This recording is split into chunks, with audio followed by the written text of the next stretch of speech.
My name is Lana, and I was 17 when I learned to truly understand silence. Not the peaceful quiet of a library or the gentle hush of a sleeping house. I mean the other kind. The silence that's a presence, not an absence. A heavy, suffocating blanket that presses down on you, telling you that something is gone forever. Before that day, my world was anything but silent. Our little apartment was a cocoon of sound, Mom humming off key to the radio while she made toast, the familiar jingle of her keys in the lock after a long shift at the diner, her laughter, a bright, tired sound that I lived for. We didn't have much. Our bond was woven from shared pints of cheap mint chocolate chip ice cream, eaten straight from the carton, late night talks on her bed when she couldn't sleep, and the nightly ritual of her brushing my hair, her fingers gently untangling the knots of the day.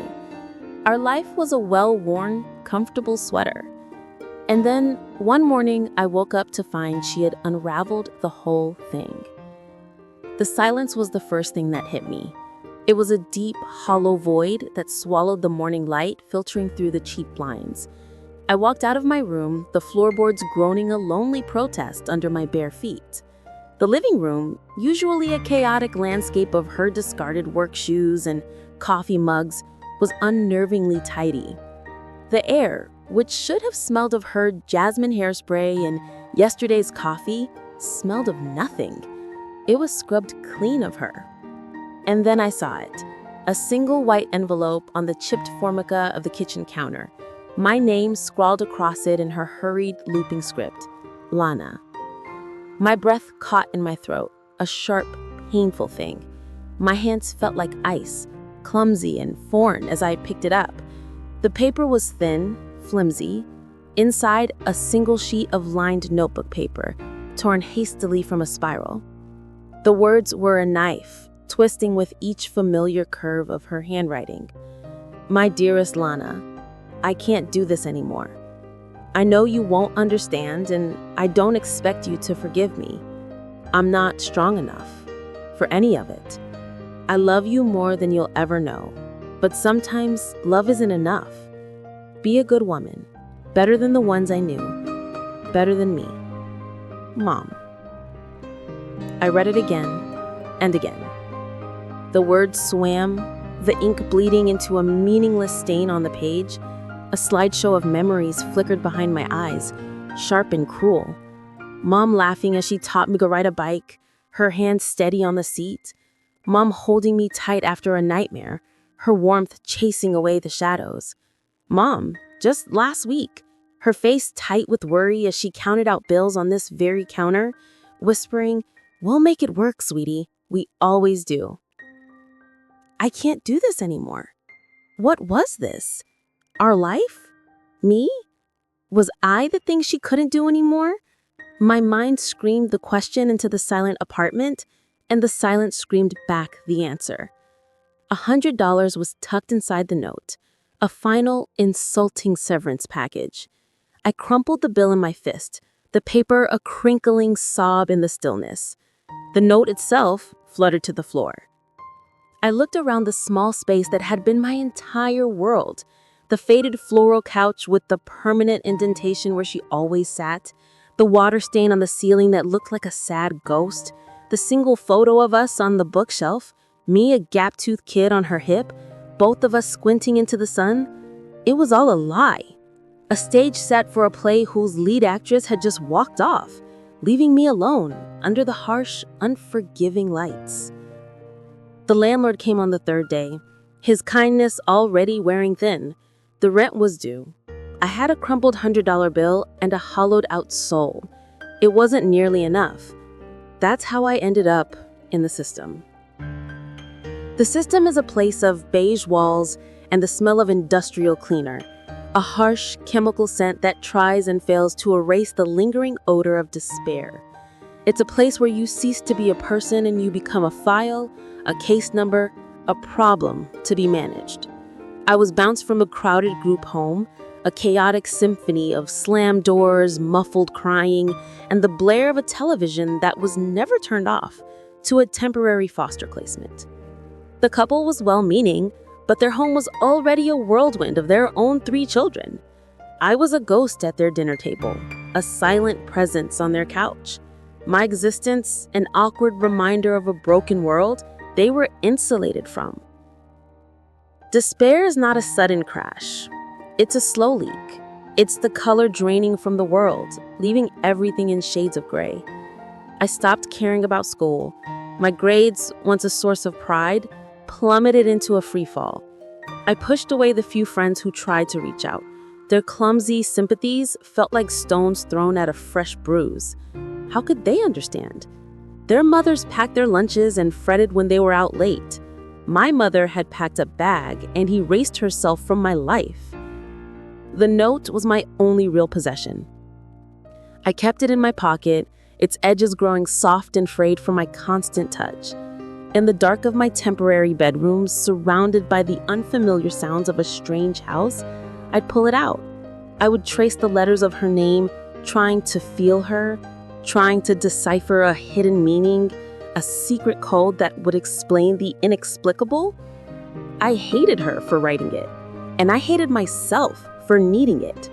It was my holy text and my curse, the last tangible piece of my mother.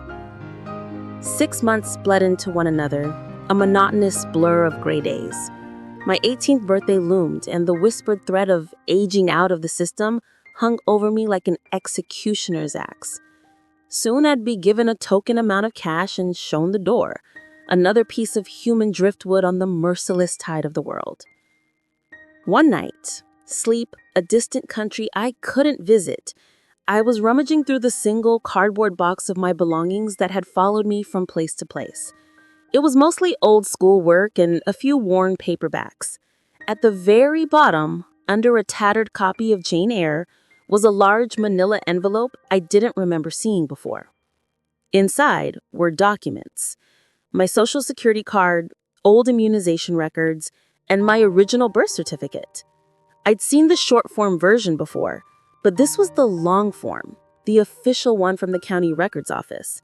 I scanned the familiar information. Mother, Sarah Annabelle Hayes.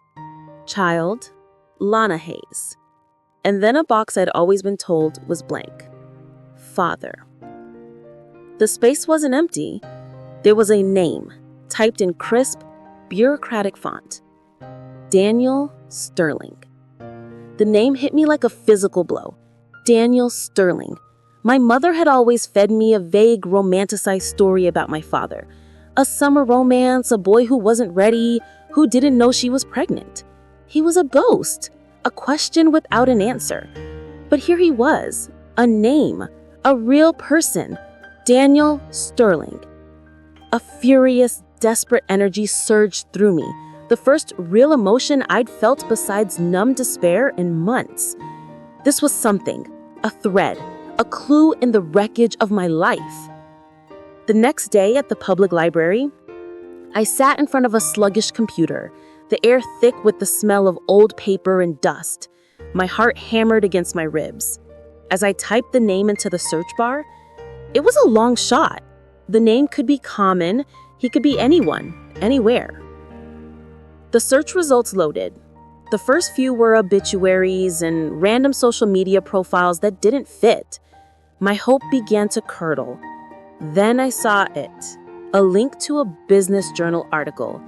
The headline read, Daniel Sterling, CEO of Sterling Architecture, reimagines the Chicago skyline. I clicked. The screen filled with the image of a man, maybe in his early 40s, with sharp, intelligent eyes the same shade of slate gray as mine. He had a strong jaw, and his dark hair was just starting to silver at the temples. He stood in a sleek, modern office, a panoramic view of a glittering city behind him. He was wearing a suit that probably cost more than my mother made in 6 months. Daniel Sterling, CEO, architect, successful, wealthy. My father. The library's hum faded away. All I could hear was the roaring in my ears. This man, this stranger living a life of polished glass and steel, was my father. While I was rotting in group homes and eating charity pasta, he was reimagining skylines. The injustice of it was a physical sickness, a bitter acid that rose in my throat. Did he know about me? Was that the biggest lie of all? Or was he the one who ran, leaving my mother with a baby and a broken heart, the very thing that eventually led her to leave me? The question spun in my head, a vortex of anger and a terrifying, fragile flicker of hope. I had to know. It took me a week.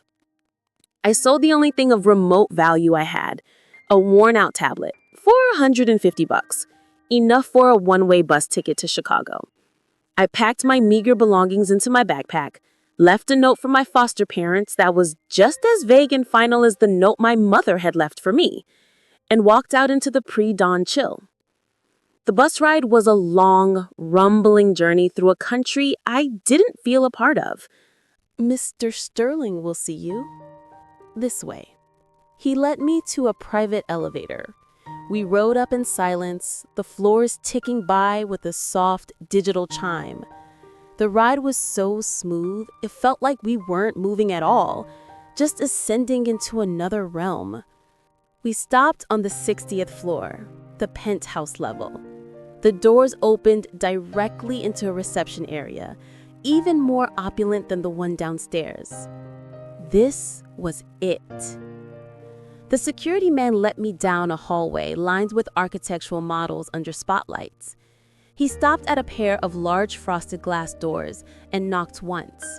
A voice from inside, calm and deep, said, "Come in." My heart felt like it was going to beat its way out of my chest. He opened one of the doors and gestured for me to enter. I stepped inside and he closed the door behind me with a soft click, leaving me alone with the man from the photograph. Daniel Sterling's office was breathtaking. 3 of the walls were floor-to-ceiling glass, offering a godlike view of the entire city and the vast blue expanse of Lake Michigan. He was standing by the window, his back to me. The birth certificate was sitting on the corner of his immense minimalist desk. "They told me a girl was here," he said, his voice echoing slightly in the large, quiet room. "They said you had this." I couldn't speak. The reality of the moment was too much. He finally turned and I felt the air leave my lungs. The photograph hadn't done him justice. He was older, the lines around his eyes deeper, but the intensity was the same. And looking at him was like looking into a distorted mirror. My jawline, the shape of my eyes, the slight wave in my dark hair, it was all there, a faint, undeniable echo of him.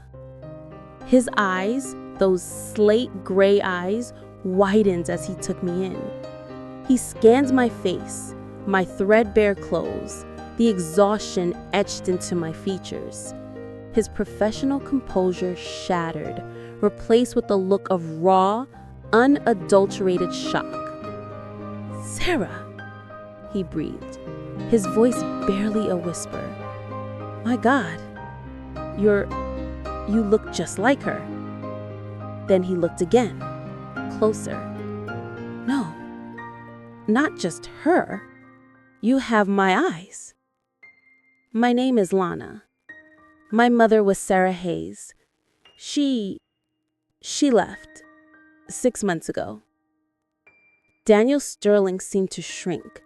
The powerful CEO vanished, and in his place was just a man, his face pale, his hands clenching and unclenching at his sides.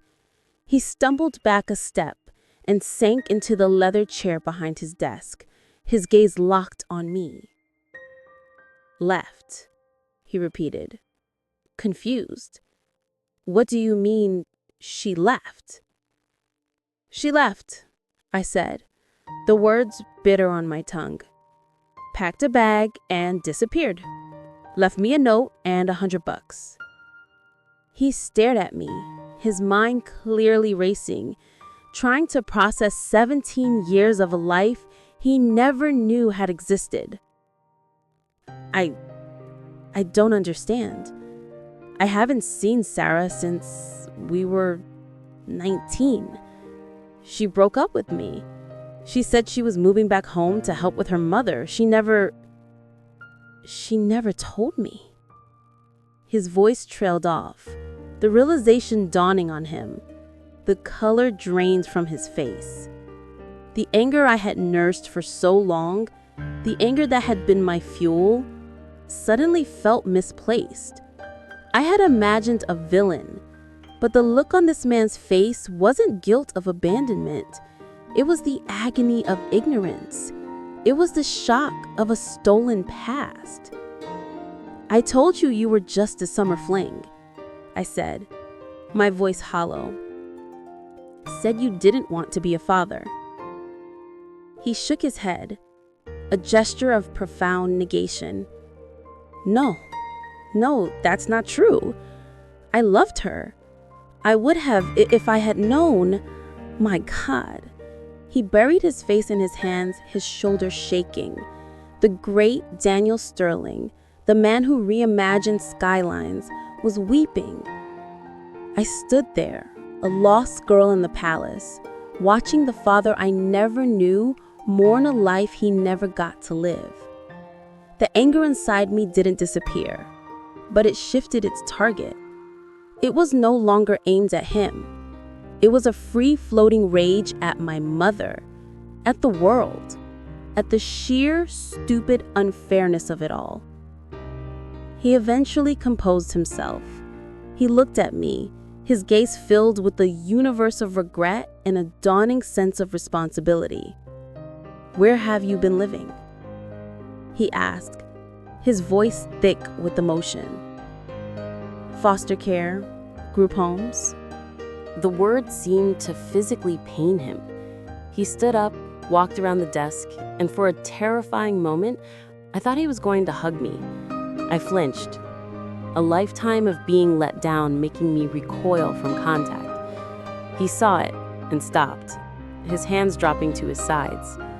"You're not going back there," he said, his voice gaining a sliver of its command back. "You're not spending another night in that system. You're my daughter. You're coming with me." That night, I slept in a real bed for the first time in 6 months. A guest room in his penthouse apartment that was bigger than the entire apartment my mother and I had shared. The sheets felt like silk, and the silence here was different. It wasn't an empty, hollow silence. It was a peaceful, quiet hum, the sound of the city breathing far below. The next few weeks were a surreal blur.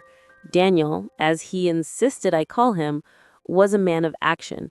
Lawyers were called. My file in the child services system was closed with an abrupt finality that felt like a mercy killing. He bought me new clothes, not with flashy extravagance, but with a kind of hesitant uncertainty, as if he was terrified of getting it wrong.